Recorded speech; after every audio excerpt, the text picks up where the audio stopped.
Alright guys, good morning. Another day. Happy Wednesday to all of you guys. Tagal mag-isipin, no? So ayun, panibagong Wednesday. First Wednesday of the month. Wednesday ba ngayon? Tama, Wednesday. So, kamusta po kayo, viewers, subscribers? How's your days of June so far? And this first Wednesday of the month is brought to you by Mountain Dew. Do the Jew, alright. So, ayun. Kamusta nyo araw, guys? Ito, sa bandang dito, ayun o. Madilim ang ulap. Pero may kalat-kalat siguro na yan, na thunderstorm. Tapos ito, yung banda rito ay maaraw. So, yun. So, how's your day going, guys? So far, so good ba? O so far, so bad? Dahil, yung mga tinamaan ng malalakas na ulan, ay bumuha sa kanilang mga kanilang lugar. Yung flood control na naman, ang hindi matapos-tapos na issue. Muling nagpaparamdam sa mga iba yung lugar.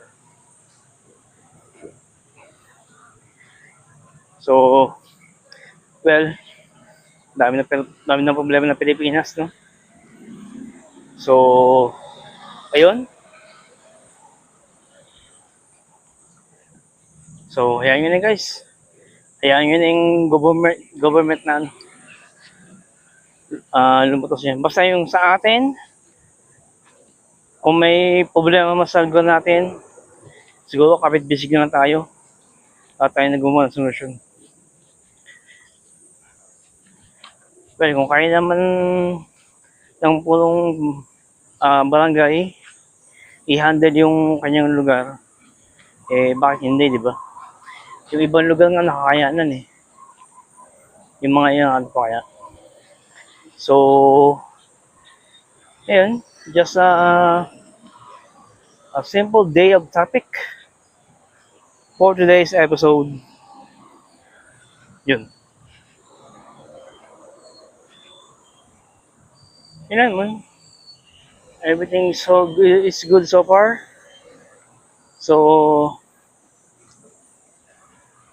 ayun, hopefully sa aking nilalakad na documents ay dito maging successful ang aking binabalak, no? Hindi po ito work abroad, basta surprise na lang, ay update ko na kayo. So medyo yun nga, ang catch up nito ay malaking halaga.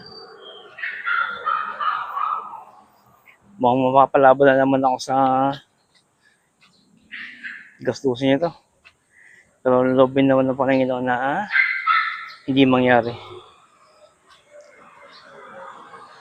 So, ayun. Kamusta ang araw nyo guys? Patuloy nyo.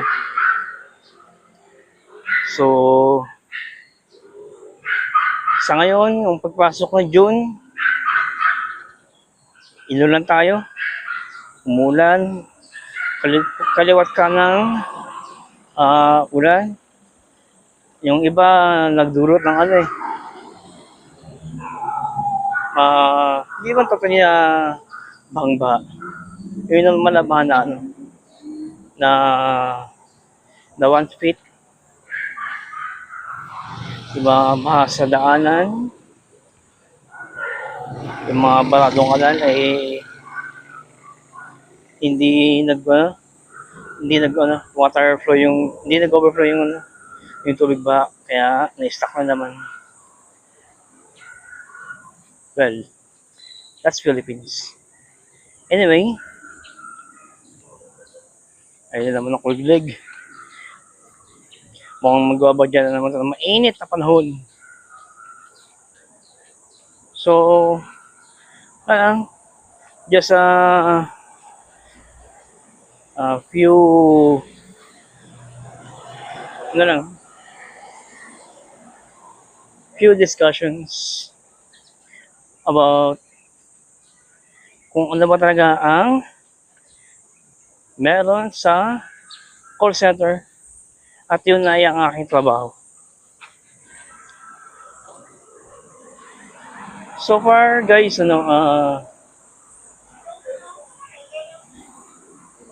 isa ako sa mga nakalasap ng ano bang sinabi ko nung kanang video ko dito. Thousands of applications, thousands of interviews, at ilan lang yung mga company na napagtrabahuhan ko. At ito nga, panlima ko itong IQVIA, which is, what is that? Some kind of insect.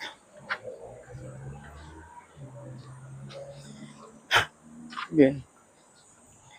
So, ayun. Call center. Yan.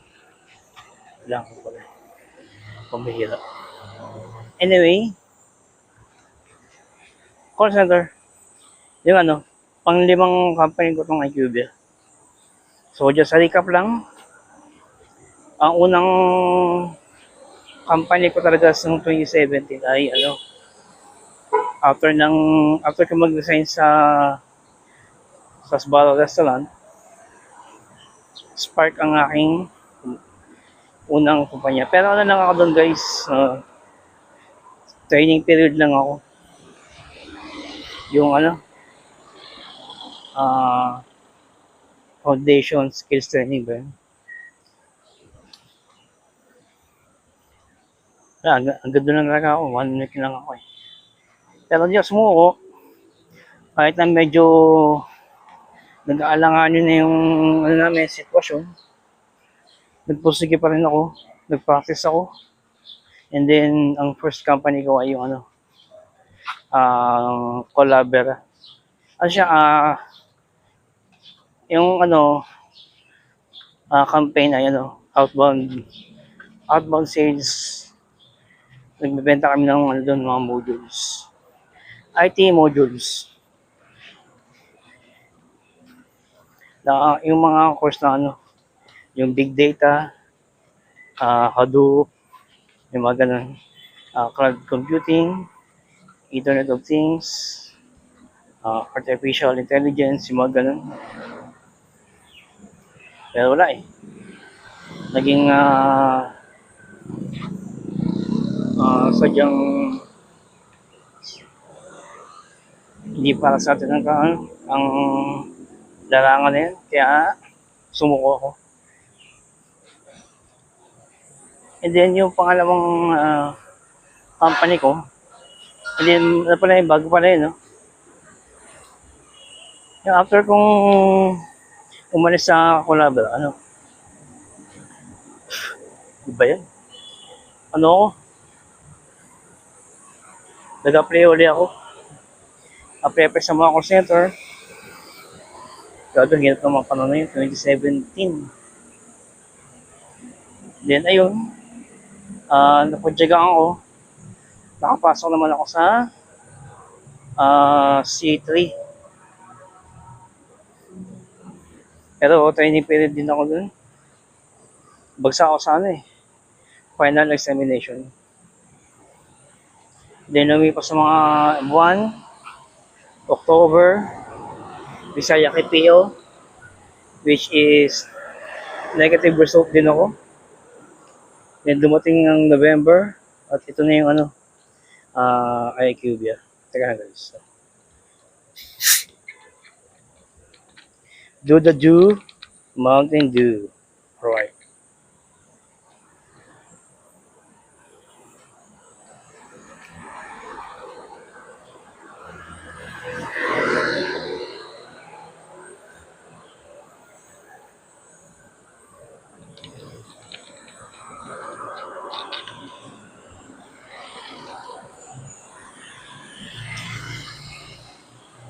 So yun. Panlimang company ko itong IQVIA. Since November 2017, November 2020, yung official start ko sa IQVIA. Then, hanggang ngayon, glory to God, nandito tayo sa company. Working good. Hard work from my hard work. Yun, almost na tayo. Hindi pa almost. 8 years ongoing. And then, nagkaroon tayo ng pagkakataon na mapalipat sa ibang department. Yung may voice. Yung unang 7 years ko ay nasa nasa non-voice. Since ay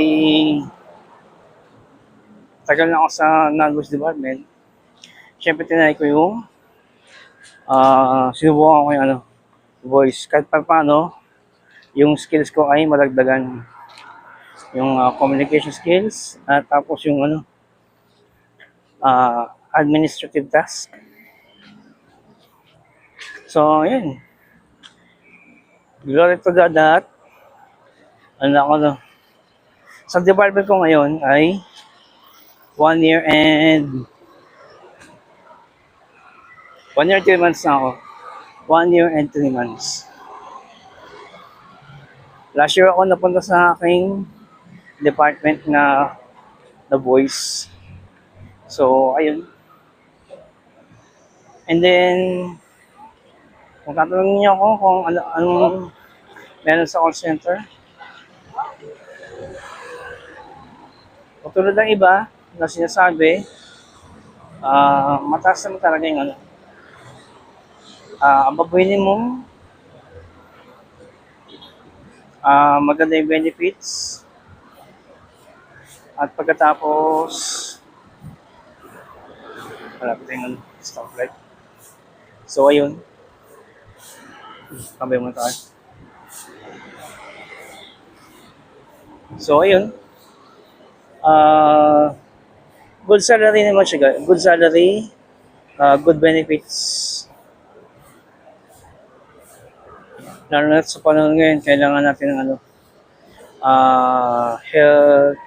health card. Okay, nasa ulit. Health card, yun yung benefits, pinaka-benefits natin.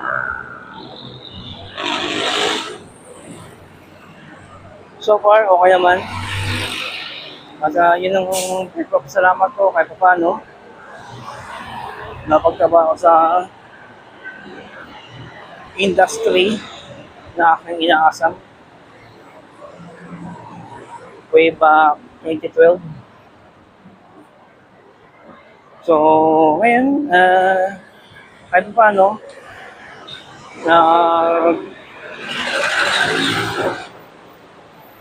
lumalaban pa sa ating pamumuhay. Sa my hard work, syempre kahit pa paano, marami din tayo yung binabayaran. Dahil nung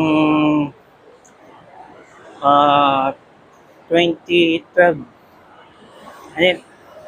2004, medyo, okay pa ba yung bata eh? Okay pa. Yung kagaya ng minensyon ko sa dati kong vlog, doon nag-umpisa yung kalbaryo namin. So, ayun. Ang trabaho sa call center, guys, okay naman, maayos. Oo, masabing Yung stress, kasama na sa buhay yan eh. Nasa sa inyo yun kung paano mo i-handle. Pero so, overall, okay naman sa call center guys. Maahasa yung communication skills nyo. Maraming benefits ang makakuha nyo sa call center. Maaari kayo makapag-ipon. Yun, pag na-achieve nyo na yung gusto nyo ma-achieve sa call center, maaari na kayong pumili na inyong gustong tahakin. So, dito na guys, dito na sa EDSA. So, that's it for today. More power to all of you guys. God bless us all. I'll see you in the next one. God bless po.